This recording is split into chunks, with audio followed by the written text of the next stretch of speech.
بسم اللہ الرحمن الرحیم۔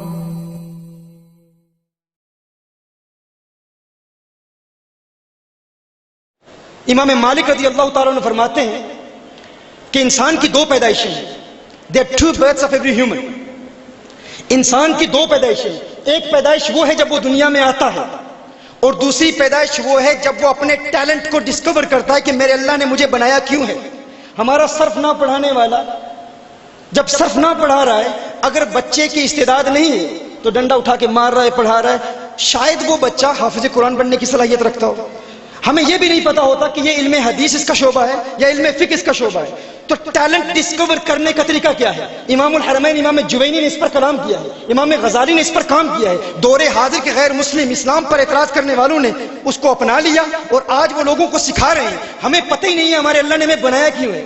آپ میں سے کتنے لوگ ہیں جو اپنے ٹیلنٹ کو ڈسکور کرنے کا طریقہ جانتے ہیں اور اس ٹیلنٹ کو ڈسکور کرنے کی بنیاد پر اپنے اہداف کو مقرر کرتے ہیں؟ اگر میں آپ سے پوچھوں کتنے لوگ جانتے ہیں؟ آپ اپنے آپ کو نیکسٹ 5 ایئرز میں کہاں دیکھتے ہیں؟ یہ دیکھیں پولیٹیشین بیٹھے ہیں، انہوں نے اپنا ٹیلنٹ ڈسکور کیا ہوگا اور پھر پولیٹیشین بنے ہیں تو یہ کامیاب ہو جائیں گے.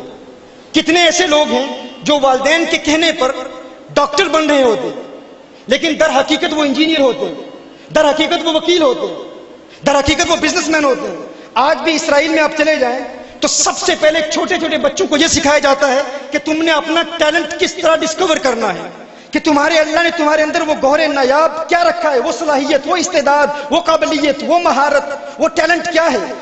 دنیا کے 90% لوگ وہ ہیں، 90% وہ لوگ ہیں جو اپنے ٹیلنٹ کو ڈسکور کیے بغیر اس دنیا سے چلے جاتے ہیں، وہ کسی اور میدان میں کام کر رہے ہوتے ہیں.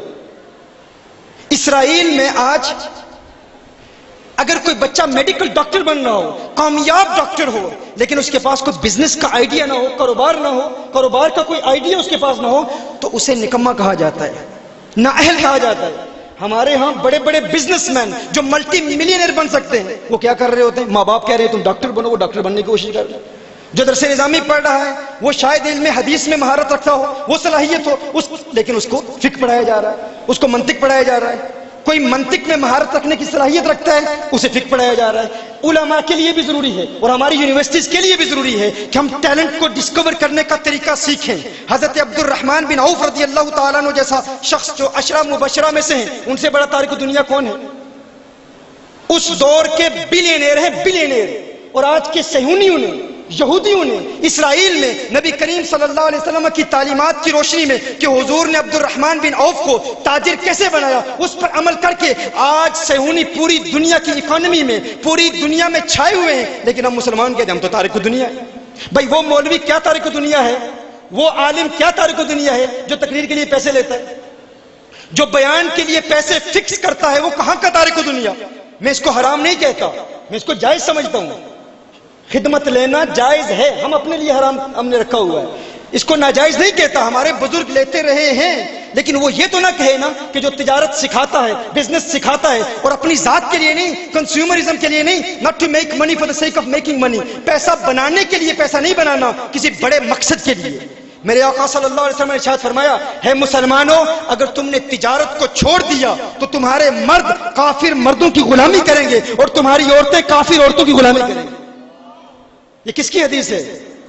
یہ سیدنا عمر رضی اللہ تعالیٰ عنہ کا قول ہے. سیدنا عمر فرماتے ہیں مسلمانوں، اگر تم نے بزنس کو چھوڑ دیا تو تمہارے مرد کافر مردوں کی غلامی کریں گے اور تمہاری عورت کافر عورتوں کی غلامی کریں گے. نبی کریم صلی اللہ علیہ وسلم نے ارشاد فرمایا التاجر الصدوق مع النبیین والصدیقین والشہداء والصالحین، او کما قال رسول اللہ صلی اللہ علیہ وسلم. فرمایا ایک سچا تاجر آخرت میں انبیاء کے ساتھ اٹھایا جائے گا، شہداء کے ساتھ اٹھایا جائے گا، صالحین کے ساتھ اٹھایا جائے گا. فرمایا ایک جرت مند تاجر مال کماتا ہے. کس نے فرمایا؟ حضور نے فرمایا ایک جرت مند تاجر مال کماتا ہے اور بزدل تاجر محروم رہتا ہے.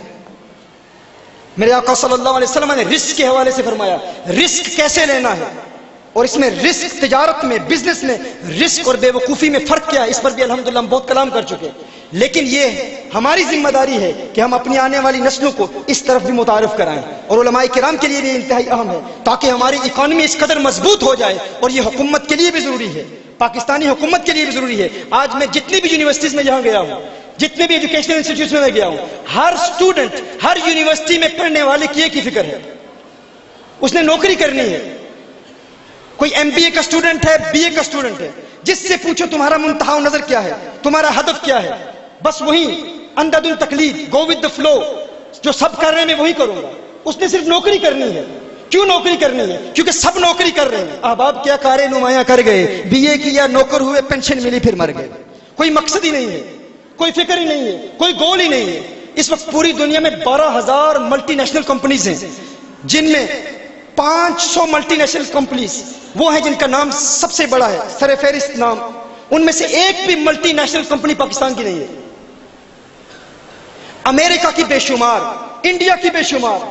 کیونکہ پاکستان کا ہر نوجوان, ہر ینگسٹر جس سے بھی ہم ملتے ہیں, اس کی ایک ہی شوق ہے, ایک ہی اس کا شوق ہے کہ میں نے نوکری کرنی ہے.